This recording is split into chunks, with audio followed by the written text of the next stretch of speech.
Hi, this is Micornus, Phokane, the leader and the founder of Church Governance Solutions.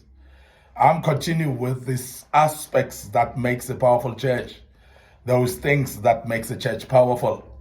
And today I want to speak about submission as that thing that makes a church powerful. When we speak about submission, we're speaking about understanding the leadership structures in a church, and therefore being able to understand that submission is very, very important in structures of the church in order to achieve or accomplish that which a church needs to accomplish. Without submission one to another, we're not going to be able to complete that which God called us to do. And that is why in church, as much as we are all children of God, and I've heard people saying that we are all children of God, therefore sons of the living God, we are therefore equal before God. As much as we are equal in the sense of sonship upon God or in the kingdom of God, there's still going to be very, very important aspect of submission one to another. And I want to emphasize the fact that it is very key that when we speak about submission, you understand also your time to shine, and the time allow other people time to shine as well. Because in a church, in different aspects, there are those that are more prominent. I mean, we're speaking about the body here, the body, which is the physical body of a human being. If you look at the body, what makes the body to be so functional, it is because of the power of submission upon the body parts. Because the body parts, they look up to each other. They respect each other's role.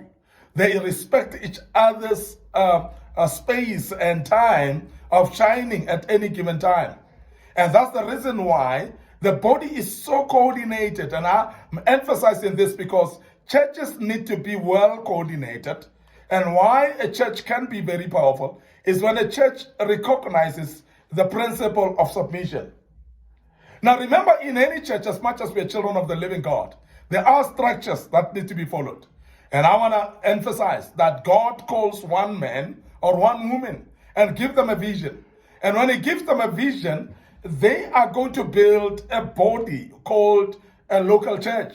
And particularly not because it is for them, not because they are the ones who are higher above because of God called them for that particular vision, but God is going to call many other people to come and support this particular vision.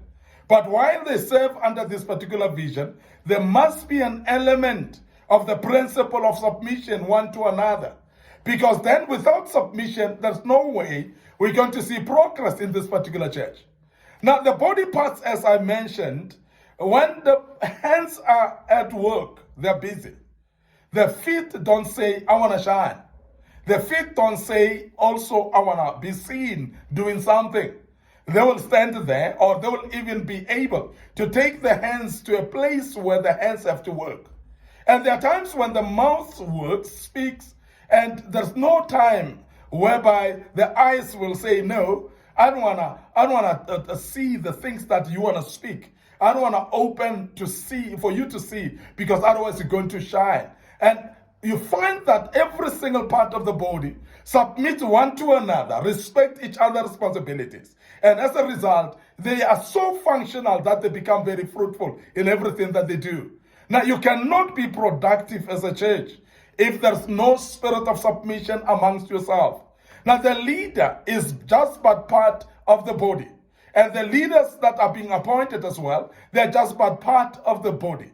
It doesn't make the ushers or any other person in any position in the church that less significant in the church, but it's just a matter of a principle of submission, that each one of us, we submit one to another at any given time. And that's the reason why in any church, if there are ushers that are ushering the people to get in, it doesn't matter what position you are in the world. It doesn't matter what position you are at your working place or even right there in church. If the ushers are ushering you to sit somewhere, you should actually submit to that, because the element of submission is very important at any given time. Because this is their opportunity, this is their time. They're showing you where to sit. They're showing you what to do at a particular time. So everybody else should actually be submissive. Now, disorganization or disorder, rather, is caused by lack of submission. Because in any place where people don't want to submit one to another, everybody will want to shine at the same time. Everybody would love to do things while others are doing. Therefore, there will be a lot of interruption. There will be a lot of confusion as well. And a whole lot of a mess of disorganization because no one wants to submit to one another. Now, a church that becomes powerful is a church that has mastered the art of submission one to another. Now, in any church, you are appointing leaders of departments. And I want to emphasize that in those leaders of departments may not be the wisest people amongst the church, may not be the cleverest person in the church, but might be somebody who has just been appointed to become a leader. And you might think that because you are more qualified or you are more educated than the leader, therefore you don't need to submit. Remember that submission is but a principle that needs to be followed. And without submission, there will be total disorder. And it is not that when you submit, then you are the least amongst the people. But submission is an honor and respect unto the structures of that particular place. And therefore, because of submission, there will be an order in the church. And a church that is powerful, you'll know that the structures of submission have been alive and they're well in that particular church. And I'm emphasizing this because there are many people that are in churches that lack submission. People that don't want to submit to anybody because they feel they are better than others. They feel they can do things better than others. And fortunately, God is actually always exposing us and testing us in a way that even in structures where you have to submit, are structures that you may think that the people that are there are actually less honored than you. And God may actually train you to submit under somebody that you think you're better than them. And then that is how you develop submission.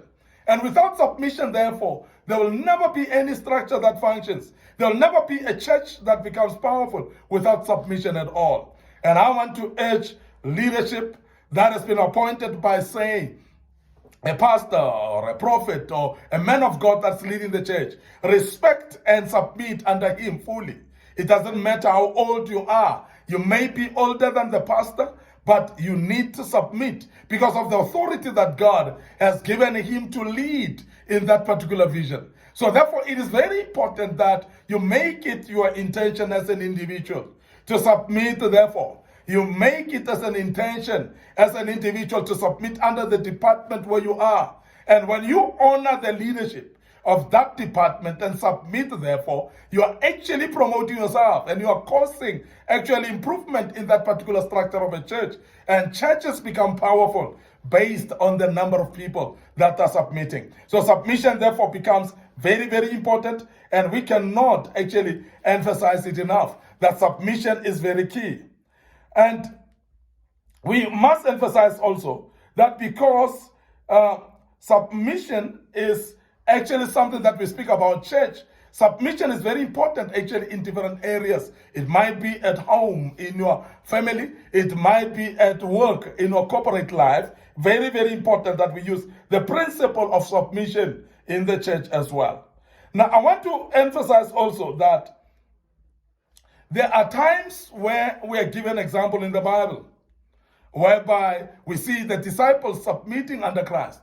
And amongst them, there were leaders as well that Christ himself appointed, that all the other disciples needed to submit under the ones that have been appointed to become leaders in that place. And remember that leadership in any setup, it is actually contextual as well. It is actually dependent on the situation.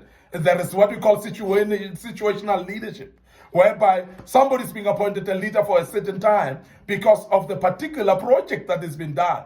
Even in churches, it's like that. But those churches, therefore, that submit one to another in the form of respecting individuals that have been appointed to become leaders in a certain project, that causes project success. That actually enhances the project to succeed as well. In the book of Genesis, chapter 11, you would remember when they were building what we call the Tower of Babel. Now, the Tower of Babel was actually being built based on the unity that was there, but particularly the submission one to another. Because submission would therefore mean that whoever calls an instruction towards the other members, they will follow that. And because of that, that coordinates the structure, and it's actually making the success out of the structure that they built. Then the project that they're busy with, when God looked at the project of the Tower of Babel, God got concerned. One, because of the unity that was there. But unity cannot be there if there's no submission one to another. And I want to emphasize that unity is a preemption. It's actually a prerequisite that brings about submission. And therefore, when people are united, they are able to submit to one another. And therefore, you'll see that also submission to one another causes what we call unity. So the two work together. And in any church where there is submission, there will be power of success in that particular church.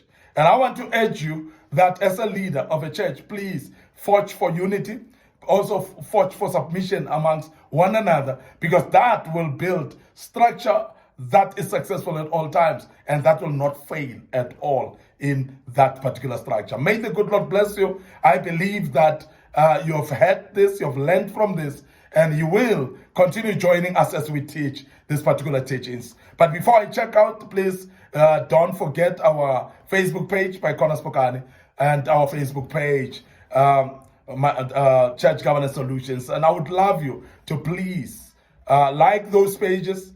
Don't forget our YouTube channel as well. Subscribe to our YouTube channel, Young Men Empowerment Forum, and our YouTube channel, Micornus Phokane as well. So please click notification buttons on those. Make sure that you are in line with our teachings, and every time we teach, you are there to listen to them. May the good Lord bless you. Allow me to check out right here and say cheers for now.